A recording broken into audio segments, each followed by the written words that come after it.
guys, what's going on? It's Rick and I'm here with my top 10 movies of 2017. I just got done recording my bottom 10 or worst 10 movies of 2017. And now I want to do my top 10 video, and I'm joined by a bottle of water tonight because I am parched. So, what I want to do before I get into my top 10 list is I want to mention some movies that I have not seen this year. That I wanted to try to see before I got the list made, but just could not get to it. Something's bothering me with my camera though, so I'm going to do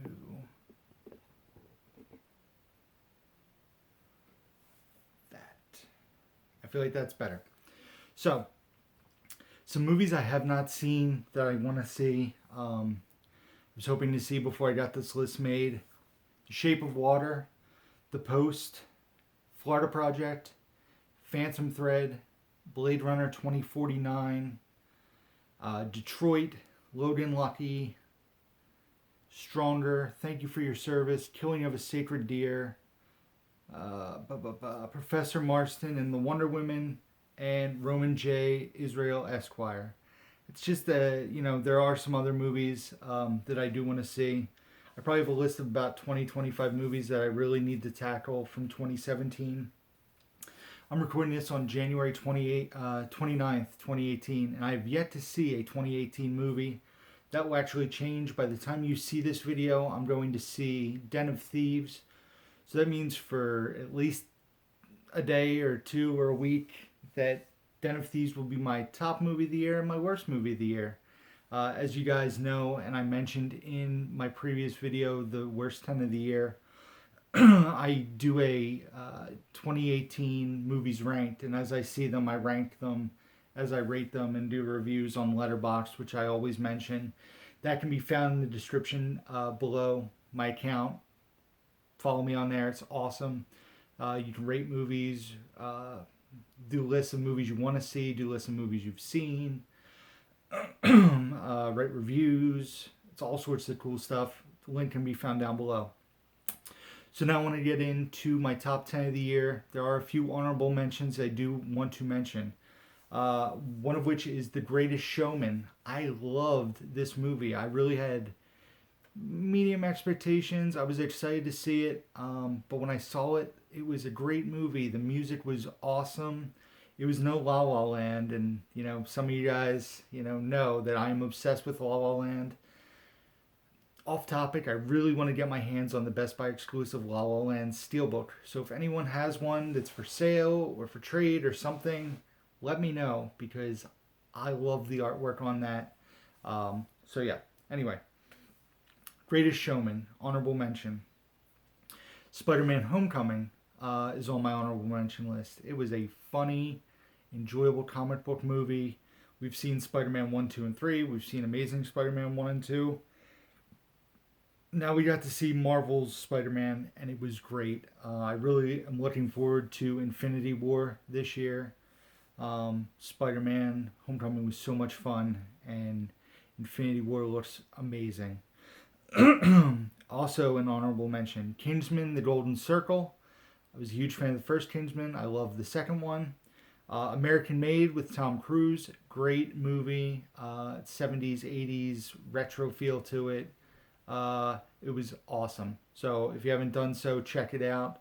And my last honorable mention is Lady Bird. As you guys know, if you follow the Oscar race, Lady Bird did get a bunch of nominations. I don't know if they will win anything for those nominations. I have a couple other movies that I'm kind of pulling for in some categories, and you're going to see those as you see my top 10 list. So number 10 is The Big Sick, starring Kumail Nanjiani, based on his and Emily Gordon, his real-life wife's relationship, and her going into a coma and him meeting her parents. And basically the relationship, in my opinion, gets stronger while she's in the coma because he interacts with the parents. And it was just a funny movie. It was a sad movie. It was a romantic movie. It had multiple things going for it.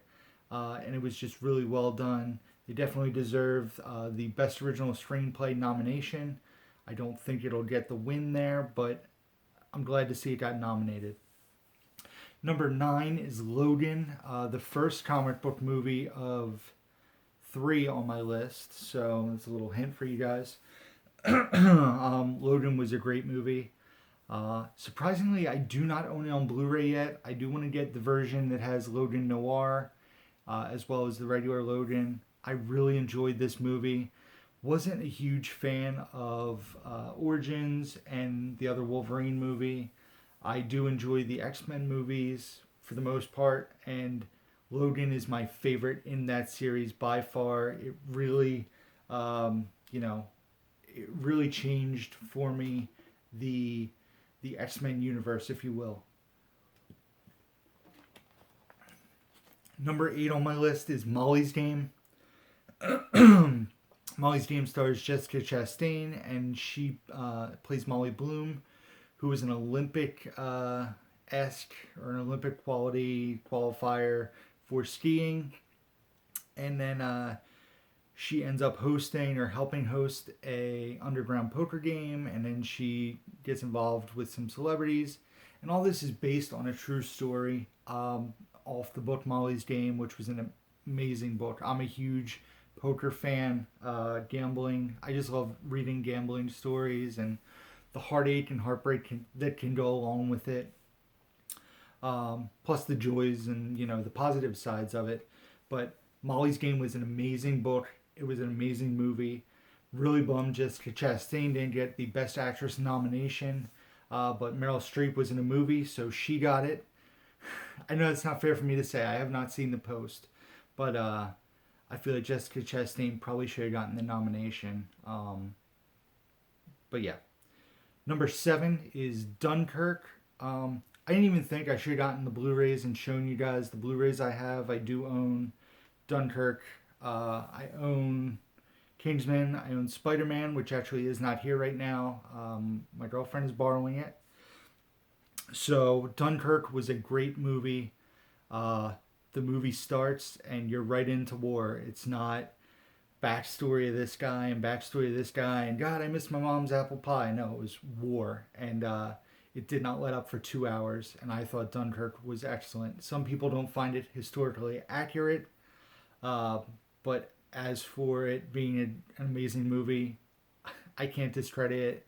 In my opinion, it deserved the nominations it got. And yeah, so Dunkirk is my number 7 movie. Number 6 is Thor Ragnarok. So this is really surprising to me. And I'm sorry I keep drinking water. Yeah. Nobody saw that. So Thor Ragnarok is surprising because I was not a fan of the original Thor movie. I didn't even see Thor: The Dark World. I disliked Thor in the Avengers. I semi-tolerated Thor in Avengers: Age of Ultron. But when I saw the preview for Thor Ragnarok with the Colosseum and Hulk and him fighting and the humor that was there, it had a very Guardians of the Galaxy vibe, which might be on this list still, hint. But I was shocked by how enjoyable and how much fun Thor Ragnarok was. I'm so excited for the Steelbook coming to Blu-ray in March. Thor Ragnarok was a very fun, enjoyable movie to go see. I look forward to revisiting on Blu-ray because there were so many jokes. The one side character who I know I should have wrote his name down stole the movie away. He was the big rock guy, but he was very soft-spoken and funny. So number 6, Thor Ragnarok. My number 5 movie is probably my biggest surprise out of everything on this list. And the reason I say that is out of most of the Best Picture nominees, it was probably the one I was like, I guess I'll see it. I try to see all the Best Picture nominees before the Oscars. Darkest Hour is the bottom of my list. I really have hardly any interest in it. I will try to watch it. But Call Me By Your Name was a movie that I was like, I want to see it, but I don't need to see it. However, I went and saw it recently, and it has stuck with me. The movie is so good and powerful. Timothy Chalamet is a star in the making. He was in Lady Bird. He was in something else that I'm blanking on as I keep doing in this video. And he was in Call Me By Your Name, and he starred in Call Me By Your Name, and he was excellent. Armie Hammer was great in the film, and I believe it's Michael Stolberg plays Timothy Chalamet's character's father in the movie. The two of them share a scene, probably in the last 20 minutes of the film, that if you don't get emotional, get a lump in your throat, I'm not saying full on cry, but just get a lump in your throat, and the bond between father and son that's in that scene is amazing. I think that is what pushed this movie so far up my list. The first hour I was in it right away, and then it kind of lulls for a little while, and then it picks up again. And when it picks up that second time, there's this emotional beat in the movie that it will. I'm not going to say more. I don't want to spoil it. But guys, go see Call Me By Your Name if you have the opportunity. Even if you're on the fence with seeing it, go see it. It is shot well. It is enjoyable. The fact that they're making a sequel worries me, but the director has said that he wants to basically make his own before sunrise, before sunset, before midnight trilogy. Call Me By Your Name. Check it out. Number 4, Get Out. Now, this movie was at the top of my list probably for the first 4, 5, 6 months of the year. After a rewatch, it was still up there. Get Out is phenomenal. I hope Jordan Peele wins Best Original Screenplay at the Oscars for it. I don't think he'll win Director, but I really, really, really hope he wins Best Original Screenplay. He was amazing in this movie. No, he wasn't.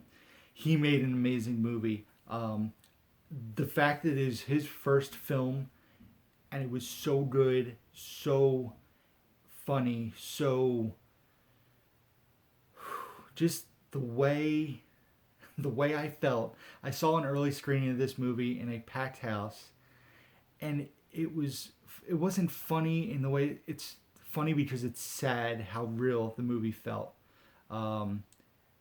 Get Out is phenomenal. If you have not seen Get Out, go see Get Out. That's all I'm going to say. Number 3, Guardians of the Galaxy Volume 2. Probably my favorite Marvel movie yet. Guardians of the Galaxy Volume 2 was excellent. Baby Groot, which I thought I would hate because hate's a strong word. I really don't care for Vin Diesel. So I was on the whole Groot thing, even though it's not Vin Diesel, it's just Vin Diesel's voice saying I am Groot over and over and over. Baby Groot was awesome. I look forward to Teenage Groot. But Guardians of the Galaxy Volume 2 is my number 3 movie of the year. Number 2, and this was my number 1 after I saw Get Out. Probably I saw this in June, towards the end of June, I believe. I have not revisited the movie, and I really need to revisit the movie. I've listened to the soundtrack over and over and over again, and it had my number 1 spot up until November when I saw something that took over my number 1 spot. My number 2 movie of the year is Baby Driver. You guys know I was a huge Baby Driver fan. I got the Baby Driver Steelbook, the 4K Steelbook for my birthday. I went and got the soundtrack after I saw it. The music in that movie and how it is choreographed to the action is absurd. It is so good. It is so much fun at the movie. It's great. Some people are saying it's overhyped. Some people, you know what? Whatever. The movie was great. It was so much fun. I have not had that much fun in a movie in a very long time. It was great. Am I worried about revisiting it with Kevin Spacey and the allegations? No, because I can separate Kevin Spacey, the actor back then, from Kevin Spacey, who probably won't act ever again. If you have not checked out Baby Driver, do so. Jon Hamm, Jamie Foxx, Ansel Elgort, I believe is his name, Lily James, Kevin Spacey. The movie as a whole is great. Flea, Baby Driver, my number 2 movie of 2017. And that means my number 1 movie of 2017, my pick for Best Picture at the Oscars also, Three Billboards Outside Ebbing, Missouri. The movie was funny. It was sad. It was suspenseful. And it was real. It just felt real. Sam Rockwell was amazing. Frances McDormand, amazing. They should win Best Actor, Best Supporting Actor, Best Actress, Best Supporting Actor. Three Billboards Outside Ebbing, Missouri was a phenomenal movie. I cannot wait to rewatch this. And the only reason I say that is because when I saw it in the movies, there were a lot of people who didn't know how to shut up during a film. And that is really, I don't know if that bothers anybody else. I have Movie Pass. I go see a lot of movies. And there's nothing worse than somebody, you're watching a movie and something's happening and there's a little twist or there's a little confusion and you hear behind you, oh my gosh, that thing happened to that person. And it's like, yeah, we're all watching the movie. We're all enjoying it. You don't need to talk about it. If you want to whisper quietly, if you think of something or see something, that's fine. But having a full conversation during a film for the entire length of the film is so annoying. It's actually funny when we went and saw Call Me By Your Name. It's a very quiet movie, but everybody was quiet and watched it and enjoyed it. And if the same group of people who sat behind us for Three Billboards, which we actually got up and moved to an entire different part of the theater for the last half an hour because I was done with it. My girlfriend was done with it. Like, we moved. It was horrible. But Three Billboards Outside Ebbing, Missouri is my number 1 movie of 2017. So, like I said, guys, in the worst 10 of the year video, leave your comments down below. What were your favorite movies of 2017? What do you agree with? What don't you agree with on my list? We'll talk movies in the comments. So, also be sure to hit the like button down below. Be sure to hit the subscribe button. I'm going to keep producing new content for you guys. Hit the notification bell and you'll be notified every time I post new videos.